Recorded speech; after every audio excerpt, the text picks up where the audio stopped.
Is Kareem Shora. He is the executive director of the American Arab Anti-Discrimination Committee. And for those who don't know, what is this committee? This is a national civil rights organization. We're actually established in 1980 by former U.S. Senator Jim Abelrisk. And it's designed to really combat discrimination and defamation against Americans of Arab descent and also promote Arab heritage in the United States. How would you generally describe the state of Muslim relations in the United States? Overall, very positive, Pedro. I think we've seen some challenges in the post-9/11 environment, there's no doubt. According to the FBI, hate crimes against Muslim Americans after 9/11 increased by 1,600%. Some government policies have, in fact, been severely challenging, but we've worked through those. I think our approach has been to constructively work within the system with all branches of government and with the American people to explain what Islam really is, who Arab Americans truly are, the fact that we've been around for a very long time in this country. So we fought in the Civil War and in every world war on the side of this nation. And we're proud to be Americans, and we're proud to be a part of this society. And because of that education, are people starting to see the difference between being a Muslim and, I guess, Muslims who participate in terrorist activity? We feel so. As far as all indication is that the American people are, they're smart people. We're smart people. We've learned lessons from history.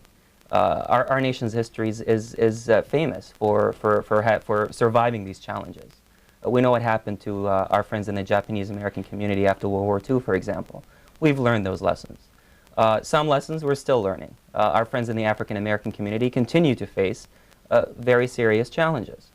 But again, it's part of this mosaic, this ever-changing mosaic that makes this country so special. Specifically, what challenges in the African-American community? I mean, we're very familiar with hate crimes that continue to take place, with racial profiling that continue to take place, challenges relating to affirmative action and the debate going on there.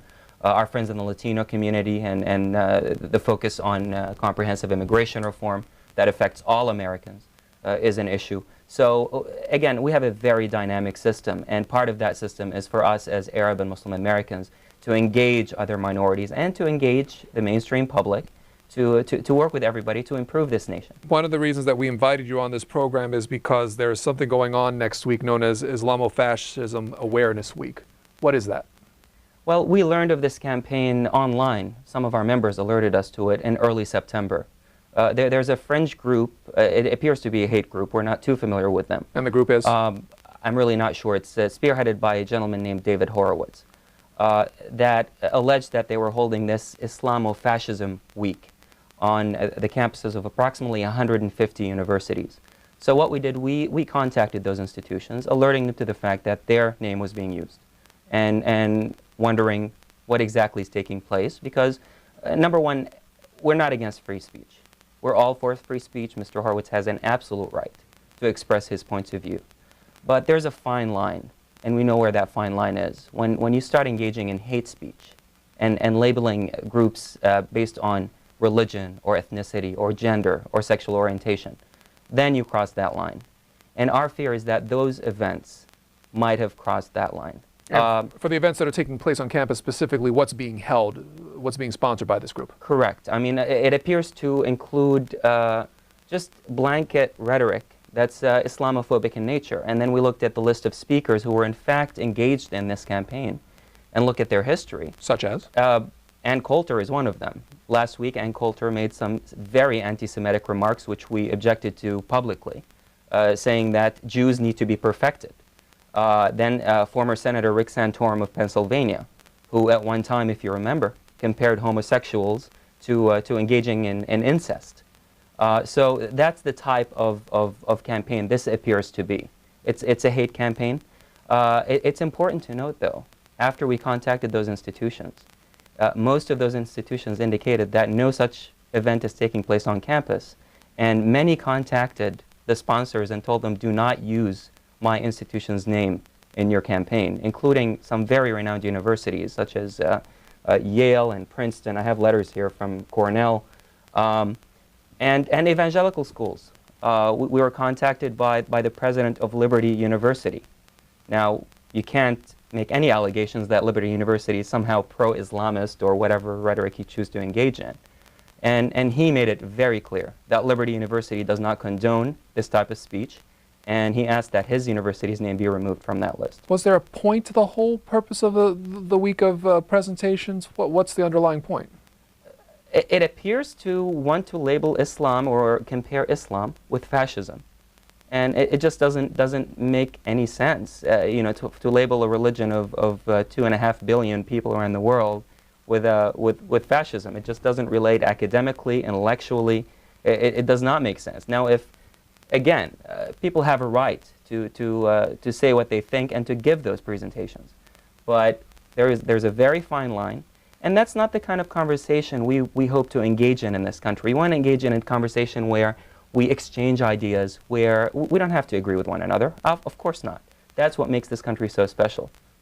Kareem Shora is our guest until 9:30. If you want to ask him about the state of Muslim relations in the United States, the numbers will be on your screen. They all start with 202. It's 737-0001 for Republicans, 737-0002 for Democrats, 628-0205 for independents. Just a note, we attempted to contact the sponsors and the participants in the Islamo-Facism Awareness Week several times in order to get their point of view on this program. Houston, Texas, you're up first. Good morning. Go ahead. Yeah, good morning. I want to make a comment first and then ask you a related question. Now, AIPAC, which is the Israeli lobby, is the third strongest lobby in Washington, D.C., next to ARC and NRA. And I've been observing the activities of Israeli lobby for the past 30 years and sincerely believe that it is America's enemy number one. Al-Qaeda is number two. Now, right now, America is fighting a proxy war for Israel, which is the only country which is enormously benefited by this war. Yet nobody in America is talking about it. The media never talks about it. Congress is taken hostage by this lobby. So, I mean, if you see the names of the people who were pushing this Iraqi war, you would know what I'm talking about. These people have dual nationalities. They are Americans as well as Israelis, and they would do anything to go against the interest of America as long as it supports the Israeli interest, which is a very shameful act, and this is poisoning the American values and the roots of American democracy. And anybody who opposes that is either going to be harmed, or if he's a politician, he or she's a politician, his career will be ruined. Mr. Shora. It's an interesting comment. Again, it's part of the ongoing discussion on whether it's domestic policy or foreign policy. Our system is a system that is based on lobbying. There is no doubt about that. There are interest groups that represent many diverse interests. In foreign policy, the gentleman mentioned, for example, the NRA, which is purportedly to be, supposed to be very influential here. Of course, there is AIPAC, which is, everybody knows what it stands for as far as supporting the policies of Israel in the U.S. I'm not sure if there was a question in that comment, but I think we all know that there are some very powerful interest groups in Washington, D.C. and elsewhere, and that's what the system is all about. Great Bridge, Virginia. Yes, sir. I have a couple of questions for Kareem. First, I'd like to know what your definition of infidel is. And secondly, when the Quran states to take not the Jew and the people of the book as your friend, what exactly are they saying there? And a couple other things. What is al-taqiyya and dimitude? And how does this play into what the Muslims' outlook is for relations in the United States? That's all I have. Thank you. Thank you. I don't purport to be a theologian of any form, so I'm not sure. But my personal definition of infidel, I really do not have one. I feel that it's very important to focus on the values we all share, regardless of our religious points of view or our faith. I personally do happen to be Muslim, but I feel that I share the same values. I cherish the same values that my friends in the Jewish and Christian communities share. Historically, those three monotheistic religions have obviously had their differences. I feel that there's no doubt that there are some individuals who have hijacked the religion of Islam for their own purposes. They do not represent Islam. A huge majority of Muslims do not agree with them. In fact, we oppose them. But to engage into this discussion of what the Quran says, obviously we should not take anything out of context. The Quran is a very large book, as you may know, the size of the Bible. In fact, I mean, in the Quran we know that the Virgin Mary is mentioned more than the Bible. So I think it's very important for us as Arab Americans, as Muslim Americans, to show the shared values among religions. There might be some minor differences, but when we agree with those extremists who have in fact hijacked Islam, we're actually supporting their message. And I think that's very hurtful. I think we should oppose what they say, oppose what they do, and work with our friends in the other communities to further what this country is all about. Our guest has his law degree from West Virginia University, his master's from American University and the Washington College of Law, and also was born in Damascus, Syria? I was born in Damascus. I'm proud to be an American by choice. Boca Raton, Florida. You're on with Kareem Shora. Yes, good morning. I'd like to ask the gentleman's opinion of the recent criticisms that have been brought against various Muslim schools, that particularly the Saudi schools that teach a very extreme Wahhabi brand of Islam, and the fact that the Quran does indicate in many of its surah that Muslims should not befriend Jews or Christians, that I think there's one aspect, if you find a Jew or a Christian behind a tree, kill him. How do we separate what the Quran indicates and say that this is not being followed, or this is not being adhered to, and what he considers, what Mr. Shora would suggest we do with regard to these schools that teach this extreme intolerance? One of the schools located in Fairfax, Virginia, the recent story of the last couple of days, and this was stemming from a report from the Commission on International Religious Freedom. Go ahead. That's correct. I'm familiar with the Saudi Academy's situation here in the Washington metro area. Number one, we should not tolerate hate of any kind. We're opposing the hate campaign that's supposed to be taking place next week on our college campuses, and we oppose hate speech of any form. So if there is, in fact, hate speech taking place on any college campus or school campus, we need to take a very careful look at that speech to see whether it's balanced. Again, we should not oppose freedom of speech or expression. People have a right to express what they say. Even when Ms. Coulter says Jews need to be perfected, that's an anti-Semitic remark. But she was permitted to say it on cable news at prime time. So we should take everything into context. I am familiar with the Saudi Academy. Their history is in fact very solid here in Fairfax, Virginia. We're familiar with the type of programs they teach. Perhaps there were some situations that took place in that school that might be troubling. But I think what we can do is work with the school's administration to try to first verify that information and then correct it if it's true.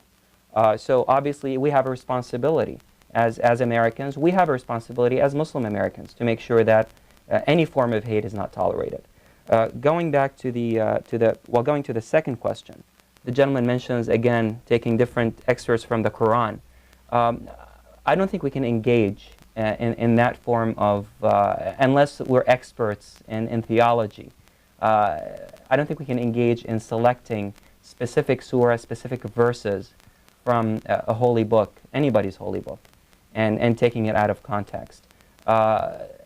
Islam, and as other religions, Islam is a very dynamic religion.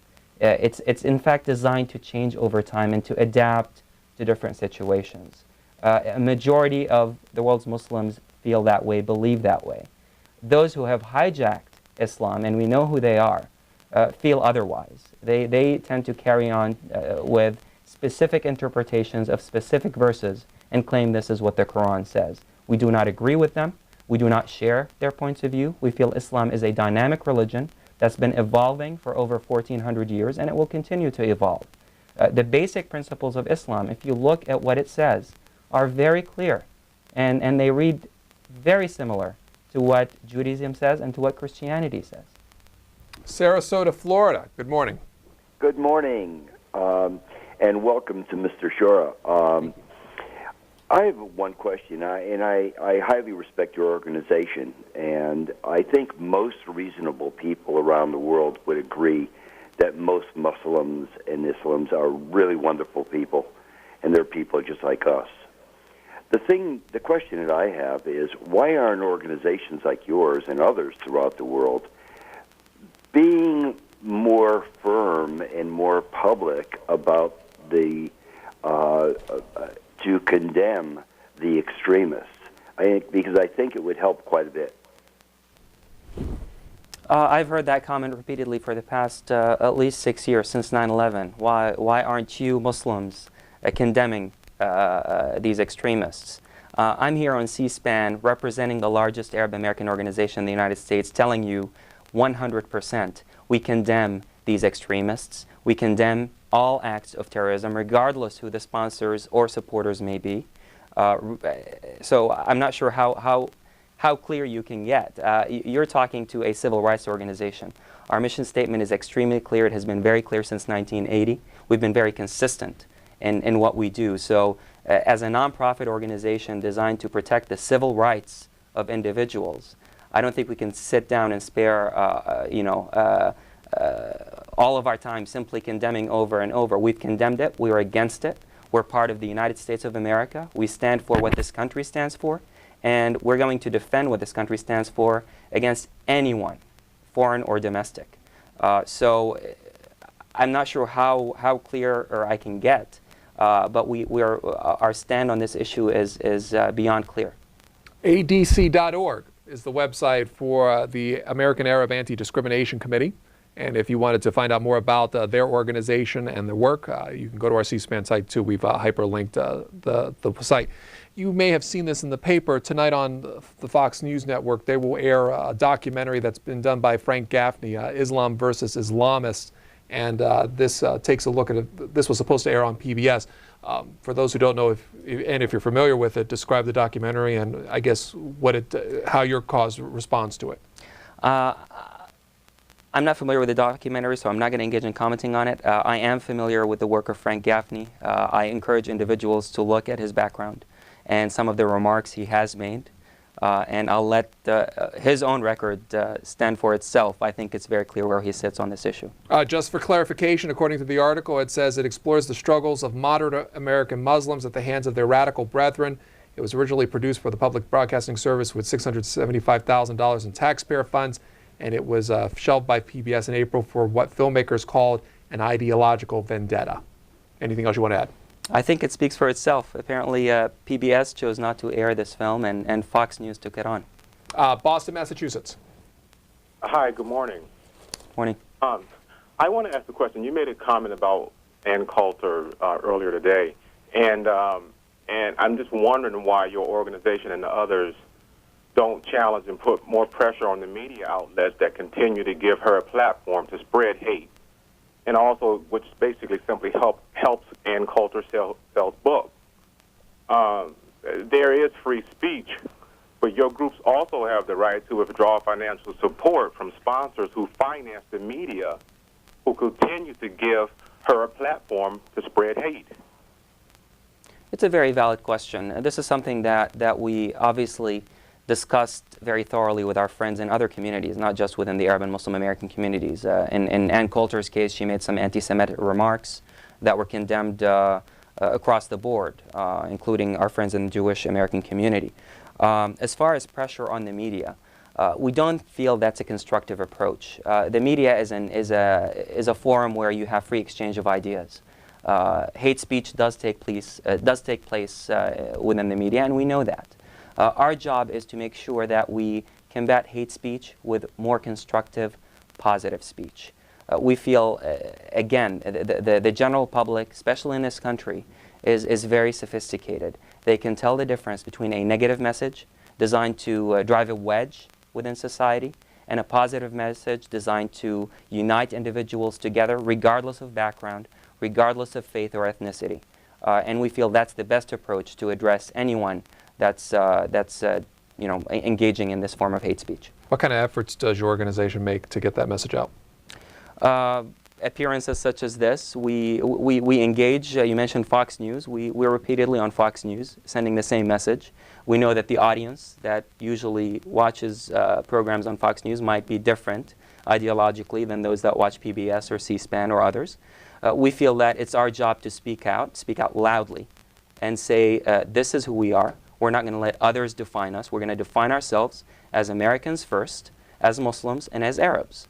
And then we'll let the general public choose whether to believe someone like an Ann Coulter or a David Horowitz, or whether to believe us. Because you were started by a member of Congress, how much congressional representation do you do up there? We do quite a few. Part of our job is obviously to engage members of Congress, talk to them, work with their offices. We're very proud of the fact that we have some outstanding members of Congress of Arab descent. Congressman Nick Rahal from West Virginia. Of course, Keith Ellison, who is the first Muslim American to be elected to Congress. Those are the types of messages we want to send about our country overseas. We want to show that we're a country that's designed to include everybody's points of view. That's why we're so successful. How are you funded? We're a nonprofit organization. We're membership-based. We have offices in Washington and a few other places, Boston, Michigan, California. And we have 38 volunteer-based chapters. Obviously, we solicit corporate support and corporate fundraising through different events around the country. We hold cultural events. So we receive a lot of donations from, as well as foundations. We're very proud of our relationship with private foundations that fund nonprofit organizations. Kareem Shora, our guest. Next call, Riverside, California. Good morning, gentlemen. I wanted to talk about Hollywood and the media is also guilty of spreading this kind of propaganda against Muslims. There's an upcoming movie, The Kingdom, which is full of that type of thing. And I think the focus on Muslims is about the imperialist elite gaining hegemony in Iraq and gaining the oil there. And also, one question for you, sir. Do you believe 911 was an inside job, considering the many facts for that and how it was kind of brushed over? And it's so obvious it was. Thank you. I'm going to take the last question first. The 9/11 conspiracy theory. Let's make it very clear, once and for all. And I'm speaking as an Arab American and as a Muslim American. We know exactly who perpetrated 9/11. We know who they are. It was Al-Qaeda. It was a group of 19 young Arab Muslim males. I've heard these conspiracy theories, circulating over and over again, and that's very unfortunate. As far as your first question, as far as Hollywood, of course Hollywood and major movie productions play a very large role in both positive and negative in addressing minority issues. I'd actually encourage those who are watching to review an award-winning documentary called Real Bad Arabs by Dr. Jack Shaheen. He's really the ultimate authority on this subject matter, and he came up last year with this documentary that's airing all over the country now on the depiction of Arabs and Muslims by Hollywood. Going back to the very early days, I don't want to give it, I think the 20s or even the teens. We have seen some changes.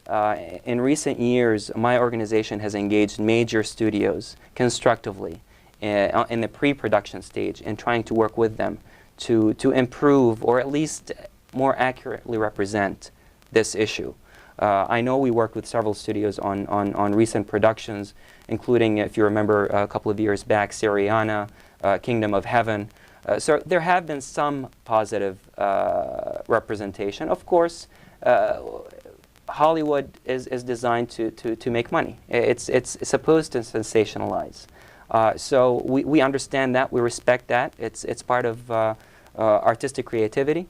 But we feel that we can be an asset in that process, and we have been an asset in that process. I know that we're currently working on a major production that's still being filmed so I can't go into the details, where we've very constructively worked with the producers and their teams on site while filming in Canada to try to inject that sort of dose of reality into their production.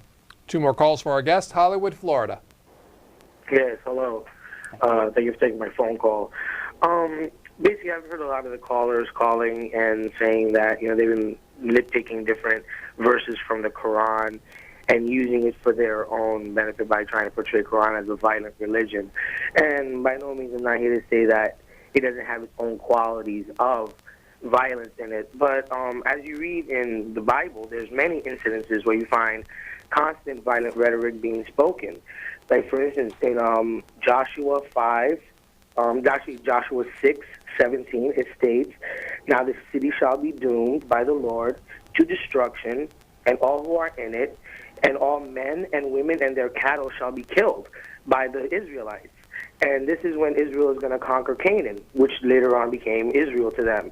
And I find it disheartening to see that these 3 Abrahamic beliefs, because Christianity, Judaism, and Islam all share the same prophets, the same God, the same story. And now, for political reasons, you find that these religions are all tearing away at each other. And soon, once the Muslims are finally beaten and downtrodden to become a capitalist religion like the Jews would like, basically what you're going to find now is that the Christians are going to turn on the Jews, because in their doctrine, when the end of days come and Jesus comes to basically take everyone to heaven and set his judgment on earth, you find that the Jews either convert to Christianity, and if not, they'll be killed. Number one, I do want to object to the caller's remarks about what the quote-unquote the Jews want. That's not the type of approach or language we choose to take. We work very closely with our friends in the Jewish community, and we support their challenges on issues of anti-Semitism. But he is correct in saying that a lot of individuals do take religious text out of context, and that violent language does exist in all text. But I think we need to focus on understanding one another, on the fact that we do, as far as Judaism, Christianity, and Islam, we do share the same God, the same prophets, and the same beliefs. And the fact that we are all religions of understanding and accommodation, even for our fellow citizens and others who believe in other religions, such as Sikhism or Buddhism, or who might not choose to believe in any religion. I think this is what this country is all about. It's about pluralism and democracy, not about theocracy. Washington, D.C., your last call. Yes, thank you for having me on. And I've got 2 quick questions for Mr. Shora. First of all, we hear frequently talk about Arab Americans and Islam, and I would like him to comment on, in his opinion, how many Arab Americans are not Muslims. Secondly, he mentioned that there's going to be this week of anti-Islamic Islamophobia activities on American campuses, and I would be very interested to know if the students on those campuses that oppose such activities are also doing any programs. Anything he could tell us would be helpful. Thank you very much. Outstanding questions and extremely valid. It's extremely important to mention the fact that a majority of Arab Americans happen to be Christians. And a majority of Muslim Americans are not Arab Americans. So that's a very important point to note. There's a lot of confusion, especially after 9/11, in mislabeling. We know the first confirmed hate crime after 9/11 was committed in Arizona against a Sikh gentleman. Sikhism is not Islam. It's its own unique religion. But because they choose to wear turbans and beards, some of the men, they're labeled as somehow resembling conservative Islam. So it's very important to note that a great majority of Arab Americans, well over, I believe approximately 80%, are Christian Americans. And we all know where Christianity originated, in the Holy Land. As far as the hate campaign on campus next week, I want to give one local example in Washington, D.C., which is at the George Washington University. We do know for a fact that, in this case, Mr. Horowitz is scheduled to speak on the campus of George Washington. And we feel he has a right to speak on the campus of George Washington. But we've learned of a tremendous effort on the part of George Washington University student groups representing a multitude of ethnicities, religions, faiths, political points of view, Republicans, Democrats, Independents, who have scheduled an event to take place the same day at the National Cathedral in Washington, D.C., not to counter Mr. Horowitz, not to try to shut him down, but to demonstrate that there's an alternative, which is unity, which is working together, which is exchanging ideas, and this event is being held at the National Cathedral. Kareem Shora, we are out of time, but thanks for joining us. Thank you. It's a pleasure. The headlines of many of the papers this morning talk about this story, a move by an FDA advisory panel calling for cough medicines, and especially those administered to children under 6. We're going to talk in our next segment with Dr. Daniel Levy. He is the Maryland chapter president of the American Academy of Pediatrics, testified this week concerning this topic, and we'll talk to him about what the FDA is proposing and what could happen next. We'll be right back.